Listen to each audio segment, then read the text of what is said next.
We tend to think of language as something we use. Or maybe it's something that quietly shapes us in return. Setting edges, drawing lines, defining what we can see and what we can't quite reach yet. Hi, Leslie. How you doing? I'm good, Ryan. How's it going? It's going really good. Good. How much of your world exists only because you have words for it? I think most of it. But I do have space to expand.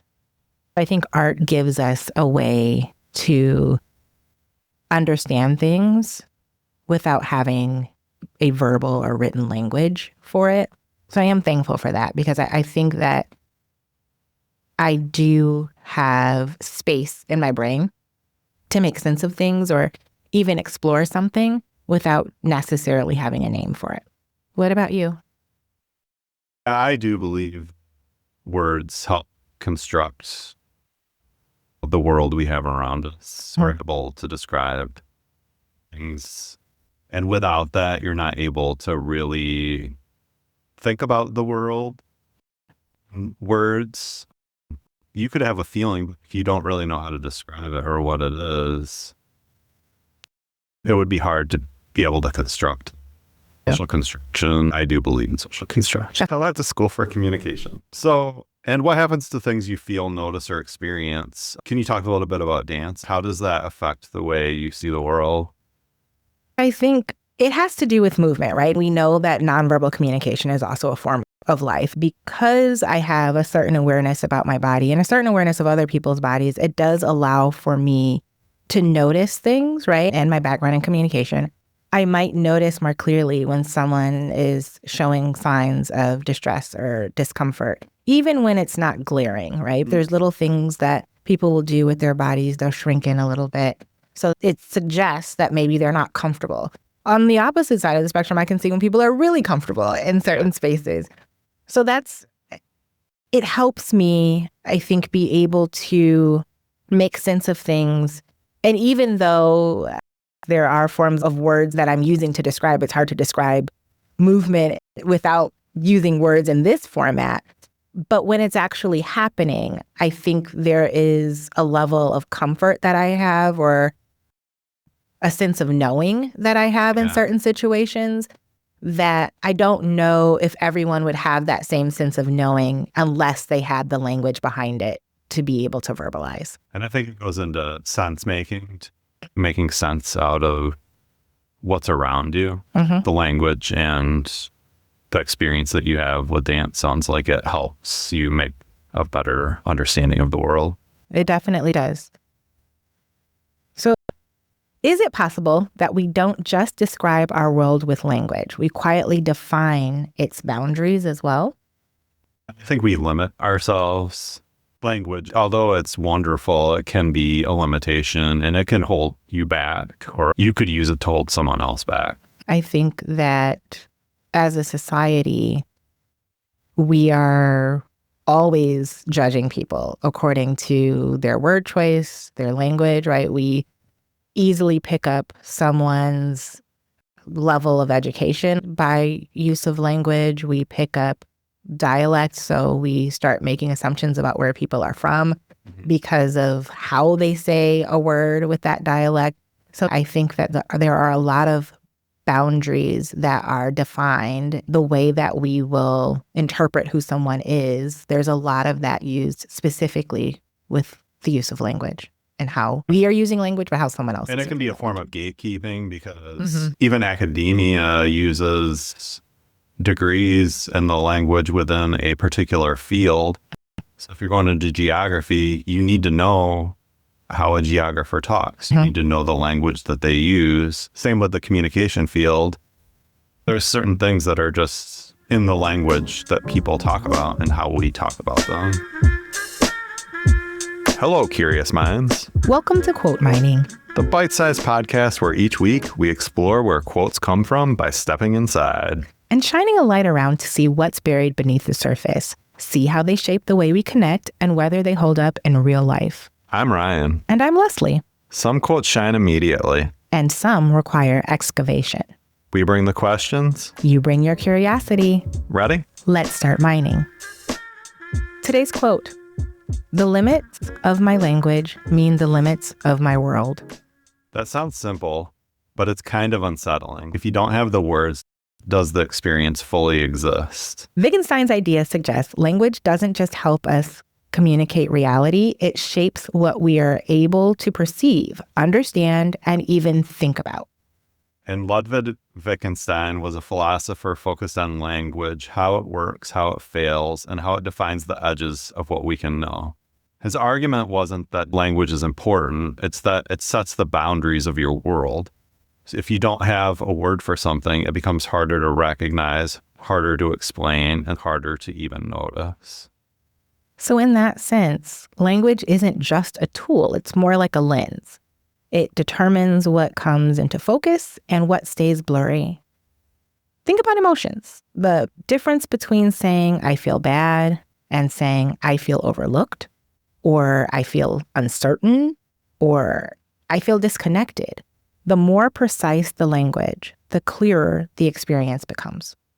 And the opposite is also true. If your language is limited, your understanding can feel limited too, and not because the world is smaller, but it's your actual ability to describe it. It's like trying to map a landscape with only a few colors.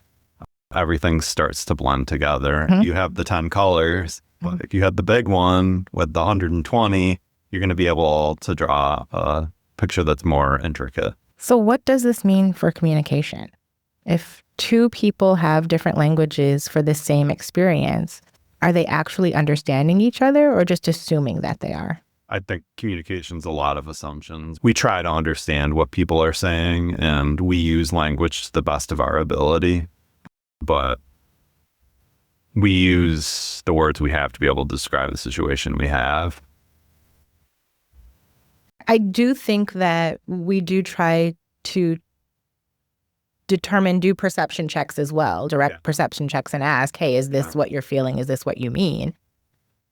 But again, if you are limited to the vocabulary that you have, it can create limitations in how you're able to express yourself. I also think there's something to be said for folks that are bilingual or beyond, right? Because then it does allow for you to have vocabulary. There's often things that, you know, a statement someone will say and then they'll say, well, it doesn't really translate to English, right? And so I think that there is this space that people have when you have another language that you're fluent in and you really understand that language and the cultural perspective of that language so that you can take on a situation and experience it and have a very different explanation for that situation based on the extended vocabulary that you have.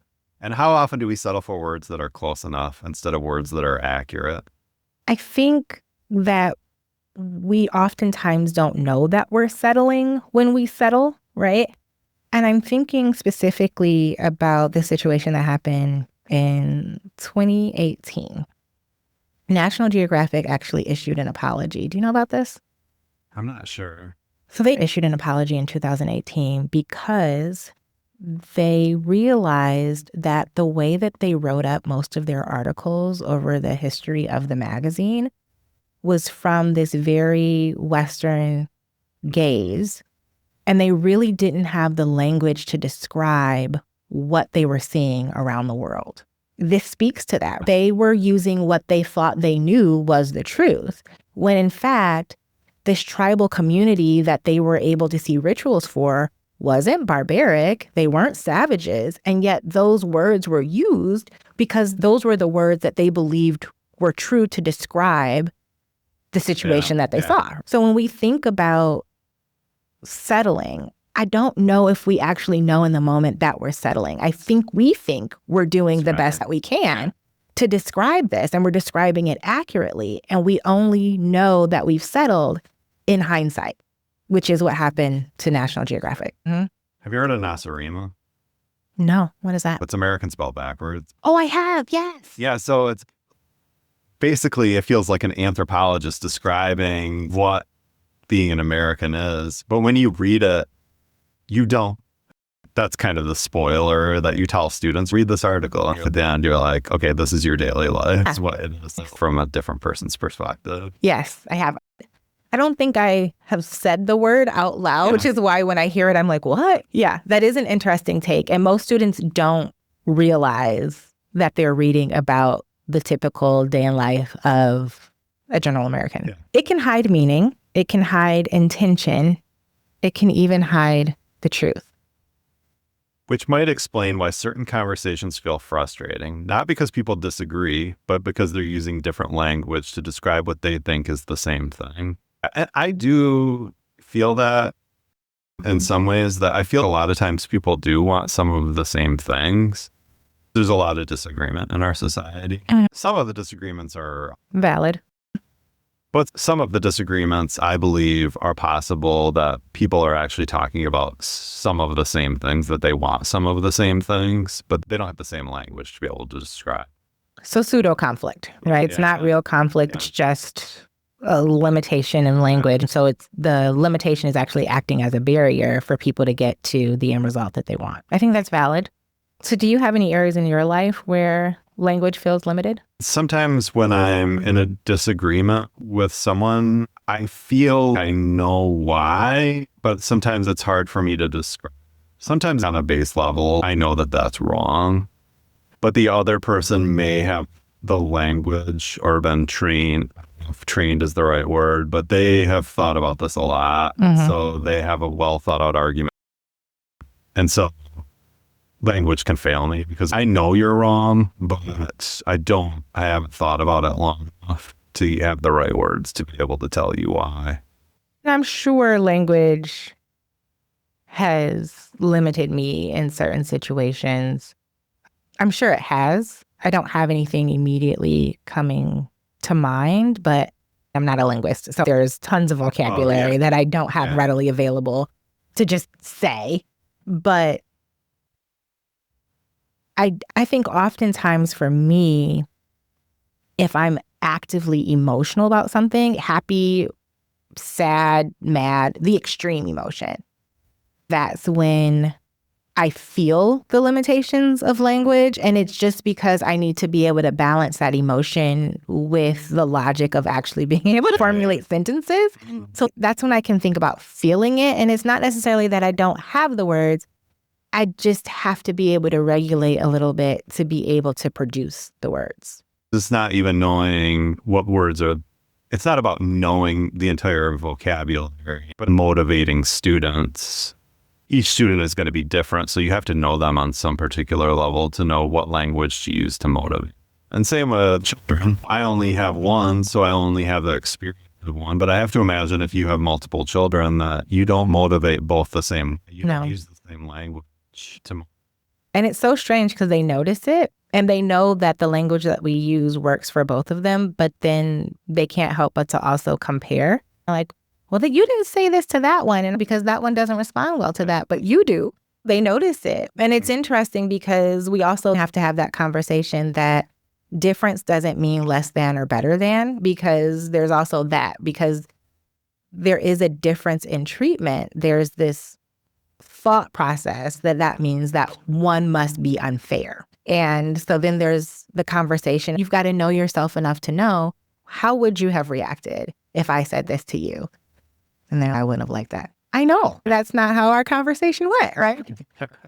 It would not have motivated you. I think there are times when language can feel limiting, but there's also times when we have to understand, you said, and there's value in knowing what language to pull out in a certain situation and who to pull that language out for. I think of an artist who can see a palette of different color. I just see green and red, but they see a particular shade of green or a particular shade of red. And it does speak to the personalization of life experiences and the co-cultures of what is important to different co-cultures. And those differences don't mean better or less than, but it creates those differences that are needed for that specific group of people. I agree. I think that there's value in leaning into the different co-cultural groups that you're a part of, because that's going to strengthen your understanding and strengthen your ability to be able to navigate different situations. Content.